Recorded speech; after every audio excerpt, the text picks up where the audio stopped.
Selamat datang di channel Ye Chen Ping Mania. Terima kasih kepada Tuan Rahim Awang yang kembali gabung dan berlangganan di channel Ye Chen Ping Mania. Semoga dilancarkan rezekinya dan diberikan umur panjang yang penuh keberkahan. Terima kasih kepada semuanya yang sudah like dan subscribe. Semoga selalu diberikan kesehatan dan kesuksesan. Penguasa Istana Naga Langit bab 4638 sampai bab 4640. Atas sikap ayahnya, Qiu Tu sama sekali tidak terkejut, karena di mata Qiu Wanha, kekuasaan lebih penting daripada putranya sendiri. Putranya dapat dilahirkan kembali, tetapi tanpa kekuatan akan sulit untuk merebutnya. Sekarang energi Qiu Wanha telah mengendalikan seluruh kota binatang. Sekarang kota binatang memiliki 3 jenderal binatang yang masing-masing memegang satu pihak. Qiu Wanha ingin menundukkan 2 jenderal binatang lainnya dan kemudian mendominasi seluruh kota binatang. Penguasa kota sudah lama tidak muncul. Yang terakhir pasti akan naik ke keabadian. Ketika penguasa kota naik tahta, kota binatang harus memiliki penguasa kota baru untuk muncul. Qiu Wanha ingin menjadi penguasa kota yang baru, jadi dia ingin mengembangkan kekuatannya sebelum penguasa kota itu naik tahta dan mencaplok 2 jenderal binatang lainnya dalam satu gerakan. Faktanya, Qiu Wanha bukanlah satu-satunya dari 3 jenderal binatang yang berpikiran seperti ini. 2 jenderal binatang lainnya juga berpikiran sama. Penjahat Daorong juga ingin berakhir menjadi penguasa kota. Jika tidak, dia tidak akan berkeliling meminta menteri tamu dan menjanjikan sejumlah besar keuntungan. Qiu Tu pergi bersama anak buahnya untuk mencari orang yang secara pribadi memperoleh batu roh abadi. Tuanku, ini tempatnya. Sudah diketahui, pemilik pelataran ini bernama Qian Yu, seorang kultivator manusia yang hanya menyembunyikan napasnya dan kemudian secara diam-diam memperoleh batu roh abadi dengan harga tinggi di kota binatang. Kepala pelayan Qiu Menshan dengan suara pelan melapor setelah Qiu Tu. Melihat ke halaman kecil yang tidak mencolok di depannya, Qiu Tu berkata, "Kirim orang untuk mengepung tempat ini. Selain itu, tolong minta Tuan Luan untuk datang. Pasti ada formasi di halaman ini." Ayah bilang, "Cobalah untuk menerima. Jangan berkelahi dan membunuh. Kita sekarang juga memanfaatkan orang."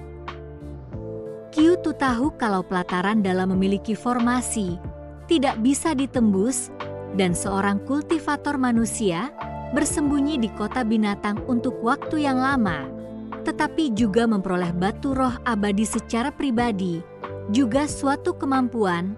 Qiu Tu ingin membawa Qian Yu ini untuk mereka gunakan. Tuan muda, sudah mengirim orang untuk mengepung tempat ini. Tuan Luan juga sudah dalam perjalanan, kata pembantu rumah tangga. Qiu Tu mendengarnya dan menatap penuh penghargaan ke arah pengurus rumah tangga itu. Lagi pula, untuk bisa menjadi pengurus rumah Qiu, kemampuan mendeteksi kata-kata dan mengamati warna mutlak ada di sana. Beberapa menit kemudian, seorang pria tua mengenakan tunik hijau dan jenggot kambing diundang. Orang tua ini adalah Master Luan yang dibicarakan Qiu Tu, seorang master formasi. Seorang master formasi sangat dihormati di Beast City. Tuan Luan, melihat Tuan Luan telah tiba, Qiu Tu dan pengurus rumah bergegas maju untuk memberi hormat. Tuan Qiu, apa yang Anda cari dari saya? Guru Luan bertanya. Tuan Luan, di rumah ini ada seorang kultivator manusia yang bersembunyi. Saya kira rumah ini pasti telah memasang formasi, jadi mohon minta Tuan Luan untuk membantu menghancurkan formasi tersebut dan tidak membuat orang-orang di dalam terkejut. Kata Q2. Masalah kecil, kata Master Luan, sebuah rune muncul di telapak tangannya. Seketika telapak tangannya melambai pelan, rune itu pun perlahan menjauh, kemudian seluruh rumah di sekitarnya disertai cahaya putih redup berkelebat, tak ada reaksi sama sekali. Itu bisa jadi, Guru Luan berkata dengan lemah. Ini bisa terjadi?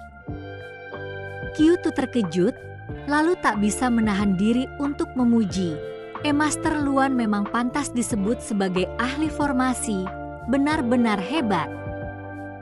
Formasi tingkat rendah seperti ini, aku bisa menghancurkannya dengan tanganku. Tidak ada yang kuat tentang itu, kata Master Luan dengan ekspresi puas di wajahnya.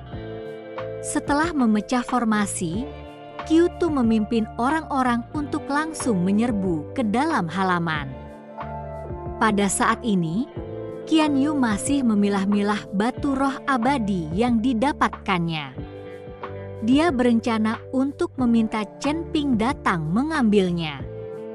Lagi pula, jika dia memiliki terlalu banyak batu roh abadi di tangannya, itu akan menarik perhatian pemerintah kota. Karena seluruh rumah dilindungi oleh formasi, Qian Yu tidak akan menyangka kalau ada orang yang mampu memaksa masuk tanpa sepengetahuannya, jadi dia menurunkan kewaspadaannya. Pada saat dia menyadari seseorang telah tiba, itu sudah terlambat. Terima kasih masih menyimak channel Ye Chen Ping Mania. Q2 memimpin orang-orang untuk menendang pintu ruangan dan muncul di depan Qian Yu. Qian Yu tercengang, masih ada tumpukan batu roh abadi di depannya. Beraninya kau membeli dan menjual batu roh abadi secara pribadi di kota binatang. Q2 menatap batu roh abadi di depan Qian Yu dan langsung menegur dengan marah. Alasan mengapa Q2 tidak secara langsung menunjukkan identitas Qian Yu sebagai seorang kultivator manusia adalah karena dia takut Qian Yu ini akan melompati tembok dan langsung memperjuangkan hidupnya. Menjual batu roh abadi secara pribadi bukanlah pelanggaran besar, tetapi jika seorang kultivator manusia yang berbaur dengan kota binatang dan berani melakukan hal semacam ini, maka itu akan menjadi pelanggaran berat.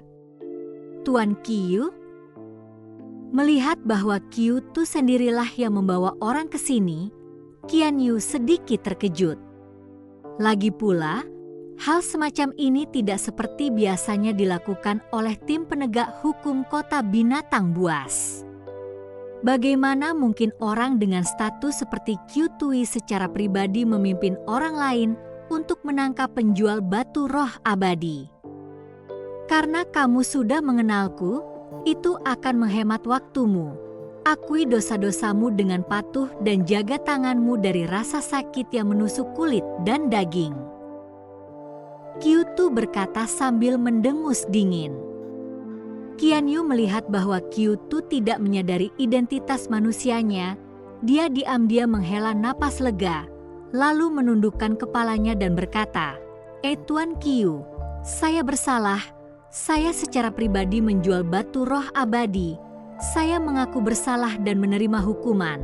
Melihat sikap Qian Yu, Q2 juga sangat puas. Orang seperti inilah yang terbaik untuk diterima. Menjual batu roh abadi secara pribadi pasti dapat dihukum. Tetapi melihat bahwa kamu memiliki sikap yang sangat baik, maka kamu akan terhindar dari penjara. Lupakan tentang menyita batu roh abadi ini, kata Q2. Qian Yu menatap Q2 dengan tak percaya. Wajahnya penuh keterkejutan. Apa yang dikatakan Pangeran Q itu benar? Aku benar-benar tidak perlu masuk penjara? Tentu saja. Sekarang ada banyak penjual pribadi batu roh abadi dan titik akuisisi resmi, masih ada pengawas dan pencuri.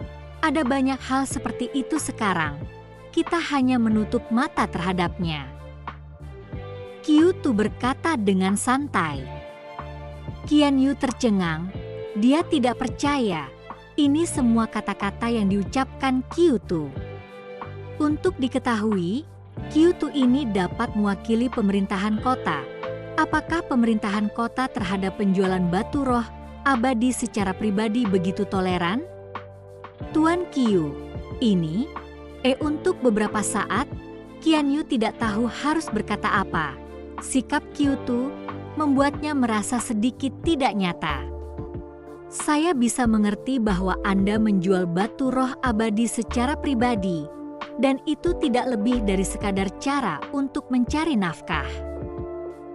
Tapi kali ini akulah yang mengetahuinya dan menangkapmu. Kalau orang lain dari keluarga jenderal yang lain, takutnya kamu tidak seberuntung itu. Menurutku lebih baik melakukan ini dengan cara ini. Kamu akan tetap mendapatkan batu roh abadi, tetapi kamu harus mengirimkannya ke rumah besar kami. Tentu saja kami akan membiarkan Anda memperoleh selisih harga juga. Dengan begitu, Anda tidak perlu khawatir. Kata Qiu Tu sambil melangkah maju dan menepuk bahu Qian Yu. Mata Qian Yu membelalak tak percaya dan napasnya menjadi cepat karena kegembiraannya. Kasim Qiu, apakah kau mengatakan yang sebenarnya? Qian Yu bertanya. Tentu saja benar. Mulai hari ini, kamu adalah warga Qiu Mansion. Tidak akan ada seorang pun yang berani menyelidikimu lagi. Qiu Tu selesai berbicara dan bergerak mendekati Qian Yu.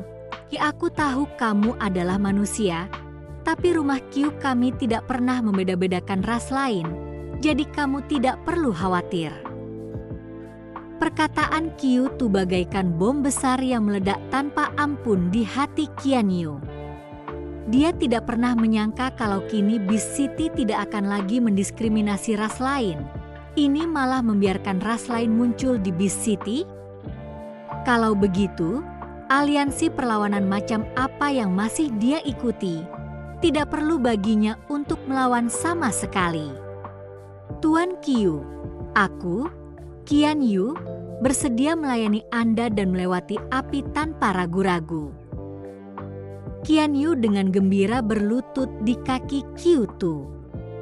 Tinggal di kota binatang ini, Qian Yu selalu gelisah, takut ketahuan, bahkan tidak berani turun ke jalan. Sekarang jika dia menjadi anggota Qiu Mansion, maka dia tidak akan takut lagi dan akan mampu mengamuk di jalanan. Terima kasih masih menyimak channel Ye Chen Ping Mania. Hahaha, bagus sekali.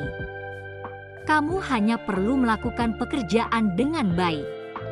Sumber daya yang kamu miliki tidak akan berkurang. Di Qiu Mansion kami, tidak peduli apakah itu 3 ras manusia, iblis, dan binatang buas, mereka semua setara. Qiu Tu tertawa terbahak-bahak. Aku pasti akan bekerja keras. Tubuh Qian Yu sedikit gemetar karena kegembiraan. Baiklah, kalau begitu aku akan mengambil batu roh abadi, koin roh emas ungu juga tidak akan kurang untukmu. Setelah Qiu Tu selesai bicara, dia langsung melemparkan sekantung koin roh emas ungu ke arah Qian Yu. Tuan Qiu, batu roh abadi ini dianggap sebagai penghormatan terakhirku kepada rumah Qiu. Ini dianggap sebagai hadiah untuk bertemu dan menyapa. Qian Yu tidak berani mengambil koin roh emas ungu itu. Rumah Qiu kita tidak pernah melakukan hal semacam ini. Ambil saja uangnya dan kumpulkan lebih banyak batu roh abadi di masa depan. Qiu Tu menjatuhkan koin roh emas ungu dan kemudian memerintahkan orang-orang untuk membawa batu roh abadi bersama mereka dan pergi. Qian Yu menatap koin roh emas ungu di matanya, dan untuk sesaat dia merasa seperti sedang bermimpi. Dia tidak pernah menyangka hasil akhirnya akan seperti ini. Dia telah menjadi anggota Qiu Mansion secara sembarangan, dan pihak lainnya sangat murah hati. Qian Yu memutuskan bahwa dia akan mengikuti Qiu Menshan di masa depan, sedangkan untuk masalah berjanji pada Chen Ping dan membantunya memperoleh batu roh abadi, Qian Yu sudah lama melupakannya. Ketika Chen Ping datang, dia akan mengembalikan koin roh emas ungu kepadanya. Qiu Tu, yang telah berjalan keluar halaman, memiliki senyum dingin di wajahnya. Dia tidak menyangka Qian Yu ini akan dibeli sendiri hanya dengan beberapa kata, dan bahkan tidak membayar harga berapapun. Alasan mengapa Qiu Tu membiarkan Qian Yu terus diam-diam memperoleh batu roh abadi juga agar tidak menarik perhatian jenderal binatang lainnya. Akuisisi resmi batu roh abadi semuanya terdaftar, tidak ada cara bagi siapapun untuk menyembunyikannya satu sama lain, semuanya melewati tangan 3 jenderal binatang utama. Itulah sebabnya mengapa ketiga jenderal binatang besar itu terlalu malas untuk peduli, yang menyebabkan perilaku pencurian yang diawasi di titik akuisisi resmi. Faktanya, masing-masing dari 3 jenderal binatang buas secara diam-diam mengembangkan kekuatan mereka dan menimbun sumber daya, tetapi itu harus dilakukan secara rahasia. Qiu Tu membiarkan Qian Yu dari rumah Qiu diam-diam membeli batu roh abadi, juga karena itu. Tidak lama setelah Qiu Tu pergi, Chen Ping juga tiba di sini. Kalau dia terlambat sedikit saja, mereka berdua pasti sudah bertemu. Kalau mereka ketemu, pasti seru. Di kota binatang ini, Chen Ping mengikuti Qiu Tu ke medan pertempuran, mungkin tidak bisa memanfaatkan apapun. Chen Ping baru saja memasuki pintu ketika dia bertemu Qian Yu yang hendak meninggalkan rumah. "Paman Qian, apakah kamu akan keluar?" Chen Ping bertanya dengan rasa ingin tahu. Dia tahu bahwa Qian Yu adalah seorang kultivator manusia, dan dia takut ditangkap ketika bersembunyi di rumah. Jadi bagaimana mungkin dia berani keluar? "Tidak, aku mendengar keributan dan keluar untuk melihat." "Aku tidak sadar itu kamu." "Masuklah." Qian Yu berbohong dan mengundang Chen Ping masuk. Dia tidak bisa membiarkan Chen Ping tahu tentang pembelotannya kepada Qiu Tu. Lagi pula, Chen Ping juga seorang kultivator manusia dan telah memintanya untuk membantu memperoleh batu roh abadi. Sekarang jika Qian Yu mengatakan bahwa dia telah membelot ke Qiu Menshan, dia takut Chen Ping akan menyimpan dendam. Setelah masuk ke dalam rumah, Chen Ping berkata, "Paman Qian, Chen Ping, aku tidak bisa berbuat apa-apa lagi untuk membantumu mendapatkan batu roh abadi. Penyelidikan akhir-akhir ini sangat ketat. Lebih baik aku memberimu uangnya." Dengan itu, Qian Yu mengembalikan koin roh emas violet kepada Chen Ping. Chen Ping mengambil koin roh emas ungu dan berkata, "Paman Qian, kali ini aku mencarimu bukan untuk membicarakan masalah perolehan batu roh abadi. Aku kesini karena ingin bekerja sama denganmu." "Kerjasama? Kerjasama untuk apa?" Qian Yu bertanya dengan ragu. Setelah Chen Ping dengan santai menyerang formasi perisai, dia berbisik kepada Qian Yu, "Paman Qian, aku telah menemukan urat batu roh abadi, dan aku ingin bekerja sama denganmu untuk menambangnya." "Apa? Urat batu roh abadi?" Qian Yu terkejut. Suaranya langsung mengeras, matanya terbelalak dengan ekspresi tak percaya. "Ya, urat batu roh abadi mengandung cukup banyak batu roh abadi. Jika kita bekerja sama dalam menambangnya, kamu tidak perlu mendapatkan batu roh abadi secara diam-diam." Chen Ping menganggukkan kepalanya dan berkata, "Tidak mungkin, bagaimana mungkin masih ada urat batu roh abadi? Sudah berapa tahun sejak terakhir kali aku mendengar tentang urat batu roh abadi?" Qian Yu menggelengkan kepalanya, menekankan ketidakpercayanya. bersambung.